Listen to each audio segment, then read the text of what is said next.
এই ছাগলটা 2-3 বছর ধরে কিছুই খায়নি, যার কারণে সে তার মালিকের ঘরের সব মালামালগুলোকে খেতে শুরু করে দেয়। এমনকি সেই মেয়েটার লেহেঙ্গাটাকেও ছিঁড়ে খেয়ে ফেলে, কি আর এই অবস্থা! পুরো পৃথিবীটাকেও খেয়ে ফেলে। ছাগলের এমনকি এটা তার কি মালিকের অবস্থা দেখুন লুঙ্গিটাকেও খেয়ে বন্ধুরা। ফেলে। যার কারণে তার মালিক তার গলায় রশি বেঁধে তাকে বাইরে বেঁধে রাখার জন্য নিয়ে যায়।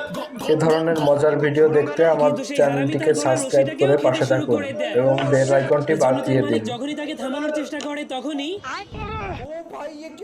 যার কারণে সে অনেক রেগে তাকে একটা লোহার টাওয়ারের সঙ্গে বেঁধে দেয়। কিন্তু যখনই সে ঘরে চলে যেতে শুরু করে তখন সে ভিডিও পিছনে সম্পর্কে তাকালেই দেখতে আপনার পায় সেই মন্তব্য হারামি পুরো জানাতে টাওয়ারটাকেই কমেন্টস খেয়ে করুন ফেলেছে।